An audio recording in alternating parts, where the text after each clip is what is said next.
Hello friends, welcome back on my channel target for IAS and MPPSC with के। दोस्तों, जैसा कि आपको पता है, मैंने लास्ट वीडियो में कहा था कि वी विल मेक वीडियो जो भी हमारे में कुछ संविधानिक तथा सम्मिलित संस्थाएं दी गई हैं, तो उसका पहला ये वीडियो मैं शुरू करने जा रहा हूँ और इसमें हम लोग डिस्कस करेंगे भारत निर्वाचन आयोग। तो चलिए जल्दी से शुरू करते हैं। मेरी कोशिश ये होगी कि कम से कम समय में अधिक से अधिक जानकारी आपको उसके बारे में दी जा सके। तो चलिए शुरू करते हैं भारत निर्वाचन आयोग। इसके बाद शुरुआत करते हैं भारतीय संविधान के अनुच्छेद 324 तथा 329 तक में निर्वाचन आयोग से संबंधित प्रावधान किए गए हैं। इसका सीधा सीधा यह मतलब है कि भारतीय संविधान के अनुच्छेद आर्टिकल 324 से लेकर आर्टिकल 329 तक दिया गया है भारतीय निर्वाचन आयोग। चलिए आगे देखते हैं क्या इसकी पूरी संरचना है। तो निर्वाचन आयोग मुख्य निर्वाचन आयुक्त और अन्य निर्वाचन आयुक्तों से मिलकर बनता है। तो उसमें एक निर्वाचन आयुक्त होता है तथा अन्य आयुक्त होते हैं। इट मीन्स यह बहुसदस्यीय है। मुख्य निर्वाचन आयुक्त और अन्य निर्वाचन आयुक्तों की नियुक्ति किसके द्वारा की जाती है? राष्ट्रपति के द्वारा की जाती है। तो इसमें डायरेक्ट समझने की बात यह है कि इसमें मुख्य आयुक्त तथा अन्य आयुक्तों की नियुक्ति किसके द्वारा की जाती है? राष्ट्रपति के द्वारा की जाती है। जब कोई अन्य निर्वाचन आयुक्त इस प्रकार नियुक्त किया जाता है, तब मुख्य निर्वाचन आयुक्त निर्वाचन आयोग के अध्यक्ष के रूप में काम करेगा। मतलब निर्वाचन आयुक्त है जो, वह ही निर्वाचन आयुक्त के रूप में कार्य करेगा। चलिए फोर्थ पॉइंट देखते हैं। राष्ट्रपति निर्वाचन आयोग की सलाह पर प्रादेशिक आयुक्तों की नियुक्ति करता है, जिन्हें वहां निर्वाचन आयोग की सहायता के लिए आवश्यक समझे। इट मीन्स ये है कि राज्यों में भी इसके तहत, आगे चल के हम इसी में देखेंगे, मध्य प्रदेश राज्य आयोग और हर राज्य के लिए निर्वाचन आयोगों की व्यवस्था की गई है। तो उनके जो प्रमुख आयुक्त होंगे उनकी नियुक्ति कौन करेगा? उनकी नियुक्ति सलाह पर करेगा। किसकी? आयुक्त नियुक्ति किया है, मुख्य निर्वाचन आयोग के अध्यक्ष रूप में काम करेगा। चलिए इसके बाद हम देखते हैं नेक्स्ट पॉइंट क्या है हमारा। राष्ट्रपति निर्वाचन आयोग की सलाह पर प्रादेशिक आयुक्तों की नियुक्ति करेगा। मतलब जो प्रदेश के जो आयुक्त हैं उनकी नियुक्ति राष्ट्रपति करेगा। तो प्रदेश के आयुक्तों की नियुक्ति भी राष्ट्रपति करेगा। मतलब एमपी में जैसे कोई आयुक्त बैठा है तो उसकी नियुक्ति भी राष्ट्रपति करेगा, और जो केंद्र के सेंट्रल के हैं उनकी नियुक्ति भी कौन करेगा? राष्ट्रपति करेगा। मगर परंतु जो राज्य की नियुक्ति करेगा उसमें वह निर्वाचन आयोग की सहायता से के लिए समझेगा तथा उसकी सलाह पर ही नियुक्ति कर सकेगा। ये इसमें सबसे वैलिड पॉइंट है। इसके बाद देखते हैं निर्वाचन आयोग का प्रादेशिक आयुक्तों की सेवा शर्तें एवं पदावधि राष्ट्रपति द्वारा निर्धारित किए जाएंगी। तो जो प्रदेश के जो आयुक्त हैं उनकी सेवा शर्तें, जो भी उनकी पदावधि होगी किस समय तक, वो किसके द्वारा निर्धारित की जाएगी? राष्ट्रपति के द्वारा निर्धारित की जाएगी। चलिए देखते हैं हम। अब देखते हैं इसका थोड़ा बैकग्राउंड देखते हैं क्या है, कब इसकी स्थापना की गई, कुछ इंपॉर्टेंट फैक्ट है इसके बारे में, वो हम लोग डिस्कस करते हैं। तो भारतीय संविधान के भाग 15 के अनुच्छेद 324 में भारतीय निर्वाचन आयोग का वर्णन किया गया है। तो आप याद रखिए, आप प्रमुख रूप से देखिए, जो हमारा इंडियन कॉन्स्टिट्यूशन है उसको भागों, अनुच्छेदों, जिन्हें हम अनुच्छेदों के नाम से जानते हैं, अनुच्छेद, इसी के साथ साथ अनुसूचियां, इनमें बांटा गया है भारतीय संविधान को। तो यहां पर आप देखेंगे कि जो निर्वाचन आयोग है उसका विवरण कहां पर दिया गया है? भाग 15 के अनुच्छेद 324 में भारतीय निर्वाचन आयोग का वर्णन किया गया है। अब इसकी स्थापना कब हुई थी? तो देखते हैं। भारत में भारतीय निर्वाचन आयोग की स्थापना हुई थी 25 जनवरी 1950 को। तो 1950 को इसकी स्थापना हुई थी, वो भी 25 जनवरी को। इसलिए हर वर्ष 25 जनवरी को भारत मतदाता जागरूकता दिवस मनाया जाता है। ये कई बार डे के क्वेश्चन में पूछा जाता है। इसके बाद देखते हैं 1950 से 1950 से लेकर 1989 तक निर्वाचन आयोग कैसा था? एक सदस्यीय था। जैसा आज हम लोग देखते हैं ये बहुसदस्यीय है, पहले ये केवल एक सदस्यीय था। कब से कब तक? 1950 से लेकर 1989 तक ये एक सदस्यीय था। इसमें क्या होता था? केवल एक मुख्य निर्वाचन अधिकारी होता था। इसके बाद में 1989 के बाद में राष्ट्रपति ने आयोग के काम के भार को कम करने के लिए 2 अन्य निर्वाचन आयुक्तों को नियुक्त किया। इसके बाद आयोग कैसा बन गया, बहुदलीय सब एक रूप बन गया। मतलब पहले एक था, इसके बाद इसमें को बढ़ाया गया, क्योंकि भारत इतना बड़ा देश है, दिन ब दिन जनसंख्या बढ़ रही है और दुनिया का सबसे बड़ी डेमोक्रेसी इंडिया को कहा जाता है, तो इसलिए एक सदस्यीय से इसको हैंडल नहीं कर पा रहे थे, इसलिए उन्होंने उसको एक से बहुसदस्यीय कर दिया गया। फिर देखिए आप 1990 में 2 निर्वाचन आयुक्तों के पद को फिर समाप्त कर दिया गया, यानी 1990 में से समाप्त कर दिया। स्थिति एक बार पहले की तरह हो गई, मतलब 1990 में से फिर से एक दलीय कर दिया गया, जो 1989 में से बहुदलीय किया गया था। फिर देखिए 1993 में से 2 निर्वाचन आयुक्तों को नियुक्त किया गया, इसके बाद यह फिर से क्या हो गया, बहुसदस्यीय हो गया। तब से लेकर अभी तक इस यथा स्थिति बनी हुई है। यानी अब आप देखेंगे इसमें क्या है हमारे, तो देखेंगे एक है मुख्य निर्वाचन आयुक्त है, उसके अंडर में 2 लोग कार्य कर रहे हैं, 2 आयुक्त हैं, एक आयुक्त और 2 आयुक्त। देखिए इस तरीके से अब ये 3 सदस्यीय हो गया है। 25 जनवरी 1950 और इसका मुख्यालय कहाँ पर है, उसी समय इसका मुख्यालय बना दिया गया था दिल्ली में। तो ये देखिए ये उसका मुख्यालय है, ये दिल्ली, भारत निर्वाचन आयोग का मुख्यालय दिल्ली में ही कब स्थापित किया गया था, 25 जनवरी 1950 को दिल्ली में ही इसे स्थापित कर दिया गया है और तब से वहीं पर है ये। चलिए आगे देखते हैं। अब देखते हैं हम लोग इसके प्रमुख कार्य एवं इसकी शक्तियां देखते हैं, इसके क्या क्या कार्य निर्वाचन आयोग के, तो देखते हैं संसद के परिसीमन आयोग अधिनियम के आधार पर समस्त भारत के निर्वाचक क्षेत्रों के भूभाग का निर्धारण करेंगे। तो ये जो क्या है, ये भाषा है, ये एक तरीके से थोड़ी कनिष्ठ भाषा है, तो इसको हम थोड़ा सरल करते हैं। देखते हैं भारत में परिसीमन से तात्पर्य है कि उस क्षेत्रों का परिसीमन करना, आयोग के आधार पर समस्त भारत के निर्वाचक भूभागों का निर्धारण करते हैं इसके अंतर्गत। फिर देखिए सेकंड है समय समय पर निर्वाचक नामावली तैयार करना, योग्य मतदाताओं को पंजीकृत करना, मतलब मतदाता सूची जो वोटर लिस्ट तैयार होती है उसका कार्य पूर्ण रूप से किसके द्वारा किया जाता है, निर्वाचन आयोग के द्वारा। ये निर्वाचन आयोग का ही काम है। निर्वाचन की तिथि तथा समय सारणी का निर्धारण करना, नामांकन पत्रों का परीक्षण करना। तो निर्वाचन की जो तिथि होगी, आप कभी भी देखते हैं चुनाव की डेट्स कौन डिक्लेयर करता है, निर्वाचन आयोग करता है। राजनीतिक दलों को मान्यता प्राप्त करना एवं उन्हें निर्वाचक चिन्ह आवंटित करना। तो आप देखेंगे जो राजनीतिक दलों को एक राजनीतिक दल की मान्यता कौन देता है, निर्वाचक आयोग देता है, तथा उन्हें जो चिन्ह आवंटित करता है वो भी कौन करता है, निर्वाचन आयोग करता है। राजनीतिक दलों को मान्यता प्रदान करना और चुनाव चिन्ह देने के मामले में हुए विवाद के समाधान के लिए न्यायालय की तरह काम करना। मतलब यहाँ पर आप देखेंगे इसको जुडिशरी के बराबर पावर दिए गए हैं कि जब चुनाव चिन्ह के पीछे विवाद होगा तो ये अदालत की तरह कार्य करेगा, राजनीतिक अदालत की तरह कार्य करेगा। तो निर्वाचन व्यवस्था से संबंधित विवाद की जांच के लिए अधिकारी भी नियुक्त करेगा। निर्वाचन के समय दलों व उम्मीदवारों के लिए आचार संहिता भी यह जारी करेगा और निर्वाचन के समय राजनीतिक दलों की नीतियों के प्रचार के लिए रेडियो टीवी कार्यक्रम सूची निर्मित करेगा। मतलब ये आचार संहिता आप जानते हैं, कोड ऑफ कंडक्ट उसी समय दिया जाता है।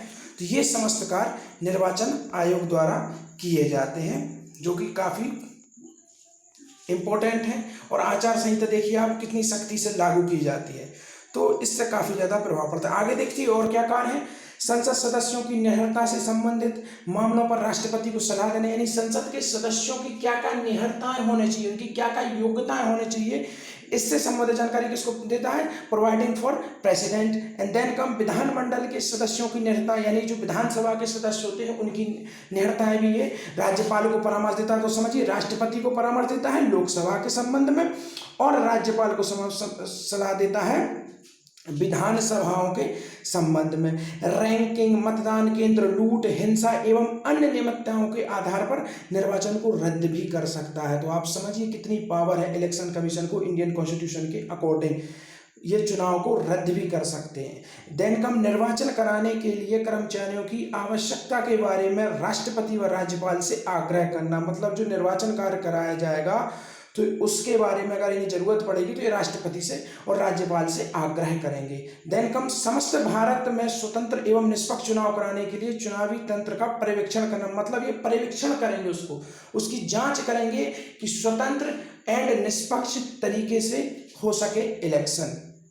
राष्ट्रपति को सलाह देना कि राष्ट्रपति शासन वाले राज्य में 1 वर्ष समाप्त होने के पश्चात निर्वाचन कराया जाए या नहीं।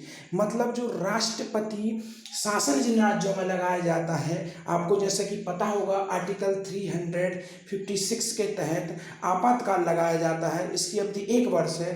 तो 1 वर्ष के बाद उस राज्य में इलेक्शन कराया जा सकता है या नहीं, इसकी सलाह किसको देंगे? ये राष्ट्रपति को देंगे। देन निर्वाचन के मद्देनजर राजनीतिक दलों को पंजीकृत करना तथा निर्वाचन में प्रदर्शन के आधार पर उसे राष्ट्रीय राज्य, यानी जो राष्ट्रीय राज्य दल की अनुमति होती है वो चुनाव आयोग ही देता है, डिक्लेयर करता है कि ये राष्ट्रीय पार्टी है या ये राज्य की पार्टी है। इसका भी एक कॉन्सेप्ट होता है जिसको हम कभी और डिस्कस करेंगे।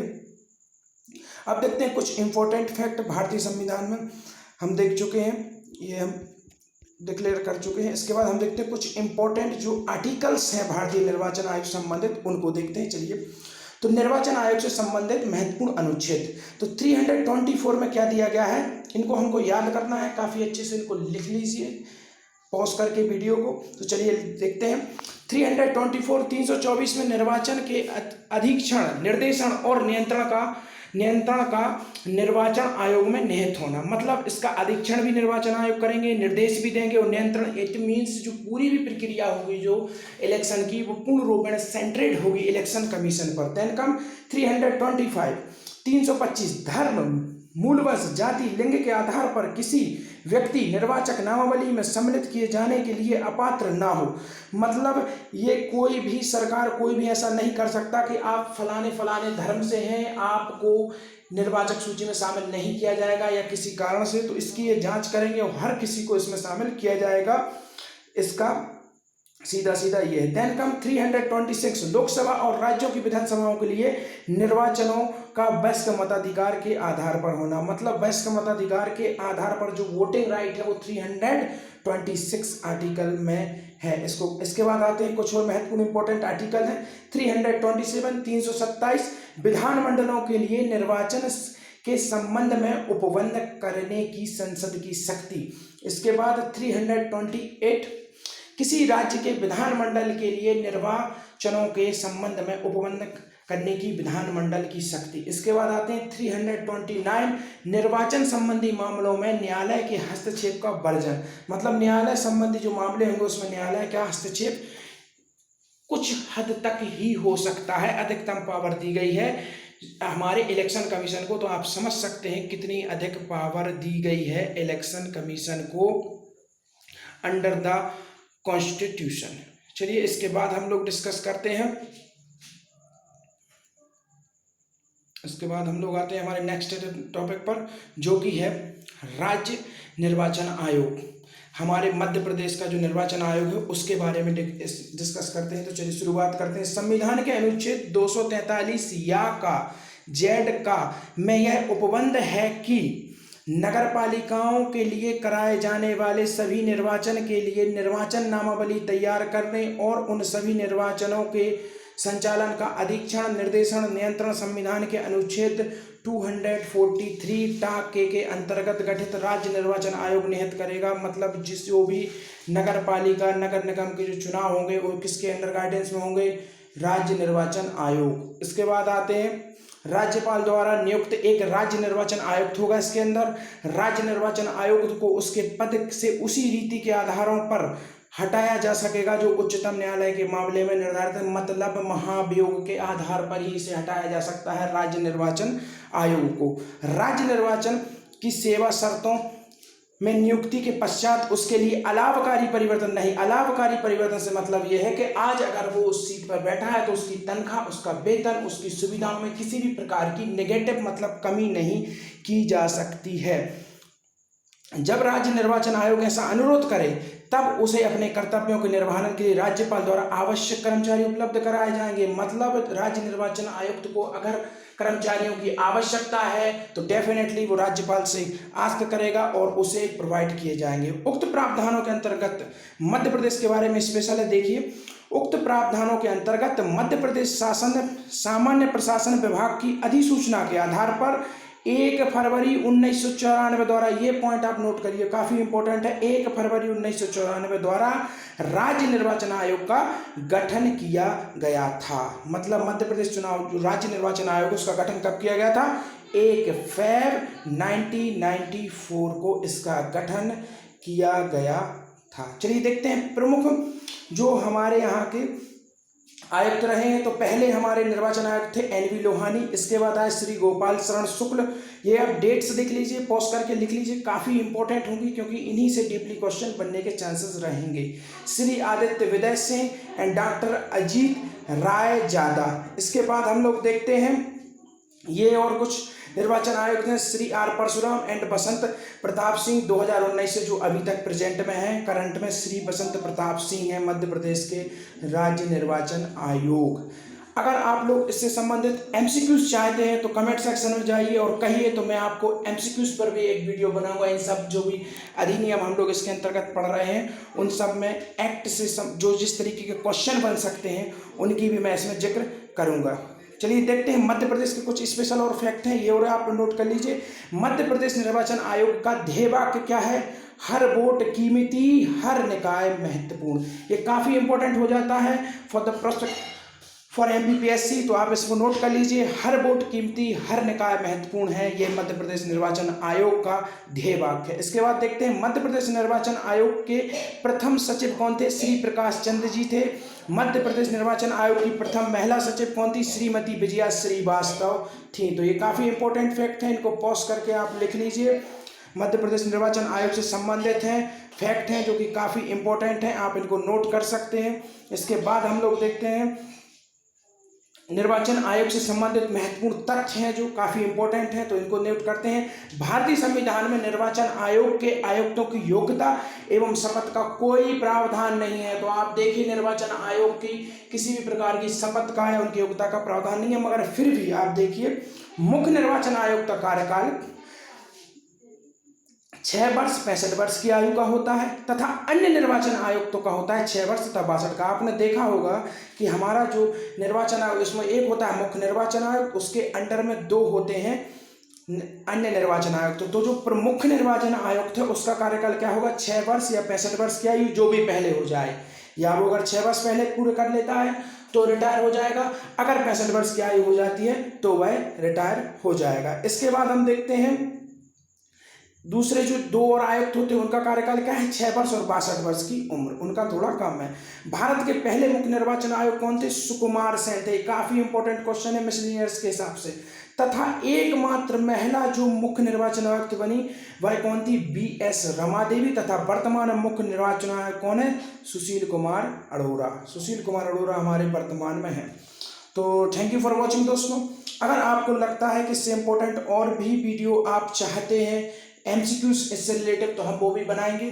आप लोग कमेंट सेक्शन में जाइए और बोलिए कि आपको MCQs चाहिए, किस तरीके के MCQs बन सकते हैं MPPSC 2020 में, तो वो भी देखिए। ये कुछ इंपॉर्टेंट वर्क है इलेक्शन कमीशन के, आप देख सकते हैं, जैसे डिवीजन ऑफ कॉन्स्टिट्यूएंसी को बताना, preparing for the date and list voters and then come notify dates and schedule election के बारे में नोटिफिकेशन, डेट देना, शेड्यूल करना उसको, preparing for the date list and all visit voters, detail of election, declare of result भी declare यही करते हैं। इसके बाद fix limits of code and conducts, आचार संहिता जो होती है उसका निर्धारण भी इन्हीं के द्वारा किया जाता है। And then come normalization. इसके बाद ये कुछ इंपॉर्टेंट वर्क हैं जो आप नोट कर सकते हैं। So thank you so much for watching this video. अगर आपको अच्छी लगे तो शेयर, लाइक और सब्सक्राइब करिए। इसी के बाद हम लोग इसके, अगर आप लोगों को MCQs की ज़रूरत होती है, मैं बार बार आपसे इसलिए कह रहा हूँ कि आप लोग कमेंट सेक्शन में जाइए और कहिए अगर MCQs आपको इससे संबंधित चाहिए तो हम और वीडियो बनाएंगे।